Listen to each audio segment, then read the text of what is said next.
আল্লাহু আকবার বলে হাত খুলে দিয়ে ওই পর্যন্ত উঠাবেন।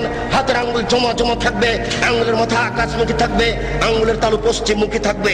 এই বলে আপনি রুকুতে চলে যাবেন। হাত দুটি রডের মতো সোজা হয়ে থাকবে, আঙ্গুলগুলি খোলা খোলা থাকবে।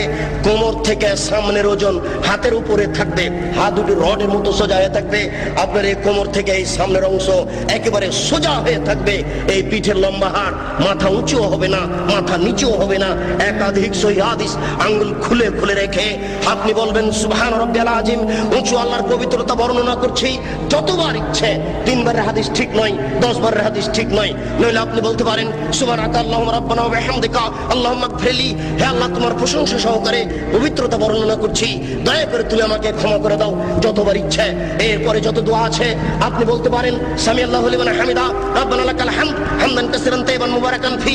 আল্লাহ ওই লোকের প্রশংসা শুনলো যে তার প্রশংসা করলো, খুব তার প্রশংসা, বরকতময় তার প্রশংসা। আকাশ পরিমাণ প্রশংসা, জমিন পরিমাণ প্রশংসা, আকাশ জমিনের মধ্যে যে ফাঁকা রয়েছে এই পরিমাণ প্রশংসা। বিলামা শেতামিন শহীদ বাদ, তুমি কত প্রশংসা চাও তা আমি জানি না, তুমি যত চাও তত তোমার প্রশংসা। এই বলে আপনি সিজদায় চলে যাবেন। উল্লেখ্য যে এতদিন পর্যন্ত যেভাবে সিজদা দিচ্ছিলেন, আজকে তার থেকে একটু নাক কপাল আগিয়ে রাখবেন 8-10 আঙ্গুল, যেন পিঠের লম্বা হাড় একেবারে সোজা হয়ে যায়। আপনি 2 কনুইকে উঠিয়ে রাখবেন। ওই বোনেরা কিন্তু বলে গেছে আপনার স্ত্রীকে যে সিজদায় যখন যাবা তখন একবারে মাটিতে পড়ে যাবা, হাতি যেমন পড়ে যায় আঁটো হয়ে সিজদা করবা। এই সিজদায় সালাত হবে না। ওই যে সবচেয়ে বজ্জর বলা হয়েছে রুকু এবং সিজদায় এই চুরি করে, এটা একটা সিজদা। আপনি 2 কনুইকে উঠে রাখবেন। নারী পুরুষ একই ব্যাপার, যেন পেটের নিচ দিয়ে ছাগলের বাচ্চা পার হতে পারে। আঙ্গুল জমা জমা থাকবে, 2 কানের পাশে থাকবে, নাক কপাল মাটিতে লাগানো থাকবে। মাটিতে যাওয়ার সময় হাত আগে রাখবেন, পা পরে রাখবেন। আপনি বলবেন সুবহান রাব্বিয়াল আলা। উঁচু আল্লাহর পবিত্রতা বর্ণনা করছি যতবার ইচ্ছে। নইলে আপনি বলবেন সুবহানাকা আল্লাহুম্মা রাব্বানা ওয়া বিহামদিকা আল্লাহুম্মা গফিরলি। নইলে আপনি বলবেন আল্লাহুম্মা গফিরলি জামবি কুল্লাহু দিক্কাহু ওয়া যুল্লাহু ওয়া ওয়ালাহু আখরাহু ওয়া নিয়াতুহু সিররা। হে আল্লাহ, তুমি আগের পাপ, পরের পাপ, ছোট পাপ, বড় পাপ, প্রকাশ্য পাপ, অপ্রকাশ্য পাপ, জীবনে যত পাপ করেছি সমস্ত পাপ তুমি ক্ষমা করে দাও। সিজদা থেকে উঠে আপনি বলবেন আল্লাহুম্মা গফিরলি ওয়ারহামনি ওয়াহদিনি ওয়াফিনি ওয়ারযুকনি। হে আল্লাহ, তুমি আমাকে ক্ষমা করো, আমাকে রুজি দাও, আমার প্রতি দয়া করো, আমাকে সঠিক পথ দেখাও। আর আপনি দোয়া আছে পড়তে পারেন। আবার সিজদা যাবেন, আবার সিজদা থেকে উঠে আর 1 রাকাত পড়বেন। এই হলো 2 রাকাত। যদি আপনার আত্তাহিয়াতুর বৈঠক হয় তাহলে বাম হাতের আঙ্গুলগুলি জমা জমা হয়ে হাঁটুর উপরে থাকবে, আর ডান হাত ওইরকমই থাকবে। তবে ডান হাতের অবস্থা হচ্ছে এই 2টি আঙ্গুল জমা করে নেবেন, 3টি আঙ্গুলের নখের উপরে বৃদ্ধাঙ্গুলের পেট রেখে এইভাবে গোলাকার করে ধীর গতিতে আঙ্গুল নড়াতে থাকবেন।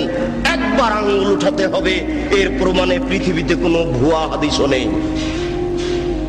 কিভাবে চলে আসলো তা জবাব দিতে পারবো না, জবাব আপনাদের দিতে হবে। ঠিক ওই দোয়ার মতো একবার আঙ্গুল উঠাতে হবে। এর প্রমাণে দুনিয়াতে কোনো জালজয়ী ভুয়া হাদিস নেই। অবিরাম ধীর গতিতে আঙ্গুল নড়াতে হবে। সালামের বৈঠক হয় যদি, তাহলে বাম পাকে ডান দিক দিয়ে বের করে দিবেন, নিতম্ব মাটির উপরে রেখে দিবেন। এটাই শরীয়ত। এরপরে আপনি বলবেন আত্তাহিয়াতু লিল্লাহি ওয়াস সালাওয়াতু ওয়াত তাইয়্যিবাতু, সমস্ত ইবাদত আল্লাহর জন্য। আসসালামু আলাইকা আইয়ুহান নবিয়্যু, হে নবী আপনার উপরে শান্তি অবতীর্ণ হোক। আসসালামু আলাইনা ওয়া আলা ইবাদিল্লাহিস সালিহিন, শান্তি আমাদের প্রতি হোক, ভালো বড় মানুষের প্রতি হোক। আশহাদু আল্লা ইলাহা ইল্লাল্লাহ, আমি সাক্ষ্য দিচ্ছি আল্লাহ ব্যতীত কোনো মাবুদ নাই। ওয়া আশহাদু আন্না মুহাম্মাদান আবদুহু ওয়া রাসূলুহু, আমি সাক্ষ্য দিচ্ছি মুহাম্মদ সাল্লাল্লাহু আলাইহি ওয়াসাল্লাম তার রাসূল, তার দাস। আল্লাহুম্মা সাল্লি আলা মুহাম্মাদ ওয়া আলা আলি মুহাম্মাদ কামা সাল্লাইতা আলা ইব্রাহিম ওয়া আলা আলি ইব্রাহিম ইন্নাকা হামিদুম মাজিদ। হে আল্লাহ, তুমি মুহাম্মদ সাল্লাল্লাহু আলাইহি ওয়াসাল্লাম ও তার বংশধরের প্রতি শান্তি অবতীর্ণ করো, যেমন ভাবে ইব্রাহিম আলাইহিস সালাম ও তার বংশধরের প্রতি শান্তি অবতীর্ণ করেছো।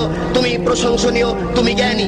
আল্লাহুম্মা বারিক আলা মুহাম্মাদ ওয়া আলা আলি মুহাম্মাদ কামা বারাকতা আলা ইব্রাহিম ওয়া আলা আলি ইব্রাহিম ইন্নাকা হামিদুম মাজিদ। হে আল্লাহ, তুমি মুহাম্মদ সাল্লাল্লাহু আলাইহি ওয়াসাল্লাম ও তার বংশধরের প্রতি বরকত নাজিল করো, যেমন ভাবে ইব্রাহিম আলাইহিস সালাম ও তার বংশধরের প্রতি বরকত নাজিল করেছো।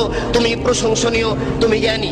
আল্লাহুম্মা ইন্নী যালামতু নাফসি যুলমান কাসীরা, হে আল্লাহ, জীবনে খুব পাপ করেছি, পাপ ফেলি, দয়া করে আমাকে ক্ষমা করে দাও। মাগফিরাতাম মিন ইনদিক, ক্ষমা একমাত্র তোমার পক্ষ থেকে হয়ে থাকে। ওয়ারহামনি ইন্নাকা আনতাল গাফুর রাহিম, তুমি যে দয়াশীল, তুমি যে ক্ষমাশীল, তুমি দয়া না করলে, তুমি ক্ষমা না করলে আমাকে কে ক্ষমা করবে? আল্লাহ মিন আউযু বিকা মিন আযাবি জাহান্নাম, আমি তোমার নিকটে জাহান্নামের শাস্তি থেকে বাঁচতে চাচ্ছি, ওয়ানাউযু বিকা মিন আযাবিল কবর, তোমার নিকটে কবরের শাস্তি থেকে বাঁচতে চাচ্ছি, ওয়ানাউযু বিকা মিন ফিতনাতিল মাসিহিদ দাজ্জাল, আমি দাজ্জালের ফিতনা থেকে তোমার নিকটে বাঁচতে চাচ্ছি। আল্লাহ নাউযু বিকা মিন আসাবাল মাগরাম, কর্জ বড় পাপ থেকে তোমার নিকটে বাঁচতে চাচ্ছি। আসসালামু আলাইকুম রাহমাতুল্লাহ, আসসালামু আলাইকুম রাহমাতুল্লাহ। এই সংক্ষিপ্ত সালাত আপনি সালামের পূর্বে আরো কিছু বলতে পারেন।